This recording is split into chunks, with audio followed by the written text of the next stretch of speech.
तो सबसे पहले बेटा सेक्शन 197 हमने स्टार्ट किया। पहली बात हमने क्या सीखी, ये वाला सेक्शन आपका प्राइवेट कंपनी पर एप्लीकेबल नहीं है, not applicable to private company. और ये वाला सेक्शन आपका गवर्नमेंट कंपनी पर भी अप्लाई नहीं करता, ये बात सबसे पहले हमने सीखी।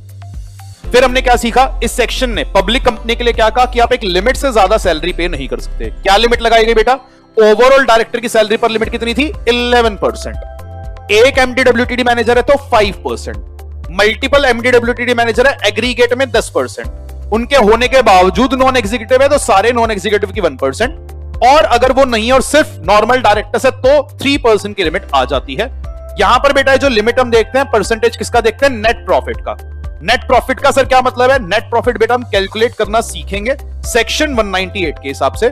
बस 198 का पूरा फॉर्मूला लगाते समय आप एक चीज ध्यान रखना, वहां पर डायरेक्टर सैलरी डिडक्ट करे बिना जो नेट प्रॉफिट है वो आपको 197 के लिए कंसिडर करने हैं। क्या सर किसी तरीके से हम इन लिमिट से ज्यादा की सैलरी पे कर सकते हैं, लॉ ने कहा हाँ, ये इंडिविजुअल लिमिट्स आप एसआर पास करके ब्रेक कर सकते हैं, ओवरऑल लिमिट भी आप ब्रेक कर सकते हैं, बस शेड्यूल 5 और जनरल मीटिंग का कंप्लायंस करना है, नेट नेट एसआर आपको यहां पर पास करना रहेगा। और किसी बैंक, फाइनेंशियल इंस्टीट्यूशन वगैरह का अगर कोई लोन चल रहा था और डिफॉल्ट है, उनसे भी अप्रूवल लेना रहेगा। ये आई थी बेटा इस सेक्शन की पहली बात। दूसरी बात हमने क्या समझी, डायरेक्टर सैलरी में कुछ चीजें काउंट होंगी, कुछ चीजें काउंट नहीं होंगी। सबसे पहली बात बेटा, क्या सिटिंग फीस आप यहां पर काउंट करते हैं, नहीं। सिटिंग फीस कोई भी कंपनी अपने डायरेक्टर को कितनी पे कर सकती है, मैक्सिमम ₹1 लाख पर मीटिंग पर डायरेक्टर। पर इंडिपेंडेंट डायरेक्टर और वुमेन डायरेक्टर की सिटिंग फीस कभी भी कम नहीं होगी। ये पहली बात हमने सीखी, पहला डिडक्शन जो डायरेक्टर रेम्यूनरेशन से होता है। दूसरी चीज और क्या काउंट करनी है, अगर आपने डायरेक्टर को किसी और कैपेसिटी में कुछ भी पैसा पे कर दिया वो ऐड हो जाएगा। पर बेटा अगर वो काम करने के लिए वो प्रोफेशनली कॉम्पिटेंट थे और हमारी एनआरसी या डायरेक्टर को लगता है yes he is professionally competent, lawyer है, डॉक्टर है, और उसके लिए आपने कोई पेमेंट करी, क्या ऐसे केस में वो डायरेक्टर सैलरी का पार्ट माना जाएगा, नहीं। अगर डायरेक्टर ने आपने कोई गारंटी कमीशन पे करी है, क्या वो सैलरी का पार्ट माना जाएगा, नहीं।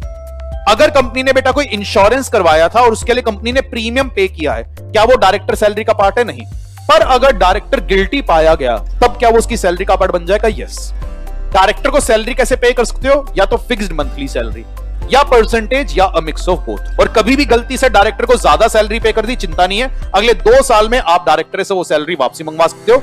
अगर आप मंगवाने से बचना चाहते हो तो अपने मेंबर से 2 साल में एसआर पास करवाना, और अगर पीएफआई का डिफॉल्ट वगैरह था तो उनसे भी आप लेते हैं अप्रूवल।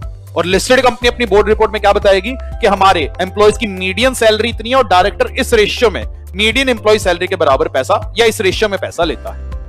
इसके बाद बेटा हम आए थे सबसेक्शन 3 पर, और हमने क्या सीखा, अगर किसी कंपनी के बेटा प्रॉफिट्स है ही नहीं या प्रॉफिट्स है इनएडिक्वेट, ऐसे केस में बेटा वो कंपनी सैलरी किसके हिसाब से पे करेगी, शेड्यूल 5 के हिसाब से। और शेड्यूल 5 ने क्या कहा, कंपनी आप पॉइंट ए या पॉइंट बी दोनों में कहीं भी सैलरी पे कर सकते हो, पर पॉइंट बी आज के दिन में बेटा रिडंडेंट है, यूज नहीं होता। तो हमें सिर्फ फोकस किस पे रखना है, पॉइंट ए। पॉइंट ए ने क्या कहा, डिपेंड करेगा कंपनी आपकी इफेक्टिव कैपिटल कितनी है। अगर वो नेगेटिव है या 5 करोड़ से कम है तो आप मैनेजरियल पर्सन को कितनी सैलरी पे कर पाओगे, 60 लाख। 5 करोड़ या उससे ज्यादा पर 100 करोड़ से कम है, कितनी पे कर पाएंगे, 84 लाख।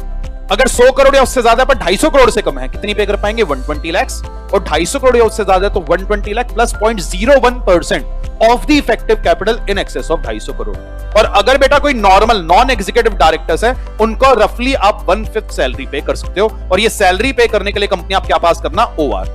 पर कंपनी अगर आप एसआर पास कर जाते हो फिर ये लिमिट्स आपके लिए नहीं है, फिर आप जितनी मर्जी चाहे सैलरी पे कर सकते हो। बस 4 कंडीशन का ध्यान रखना, क्या, एक तो बोर्ड मीटिंग या एनआरसी अप्रूव कर दे, ओआर या एसआर एज द केस में भी पास हो जाए, पीएफआई बैंक का लोन चल रहा था, डिफॉल्ट है, उनका भी अप्रूवल लेंगे, और जनरल मीटिंग की एक्सप्लेनेटरी स्टेटमेंट में कुछ प्रिस्क्राइब्ड बातें हम बताते हैं। और ये जो ओआर और एसआर आप पास करोगे बेटा, इसकी वैलिडिटी रहेगी 3 साल।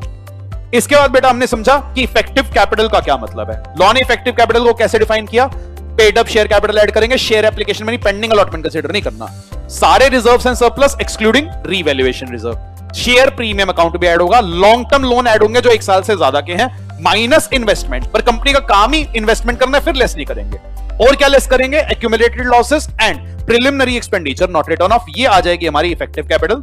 इफेक्टिव कैपिटल देखनी किस दिन की है, नॉर्मली किसी भी साल के लिए हम इफेक्टिव कैपिटल देखेंगे पिछले साल का आखिरी दिन, पर अगर ईयर ऑफ इनकॉर्पोरेशन है तो जिस दिन डायरेक्टर अपॉइंट हुआ था उस दिन जो कंपनी की इफेक्टिव कैपिटल होगी उसके हिसाब से मुझे सैलरी पे करते हैं। और ध्यान रखना बेटा, ये सैलरी ईयरली सैलरी है, डायरेक्टर बीच में आएगा तो प्रोरेटा भी करना पड़ेगा।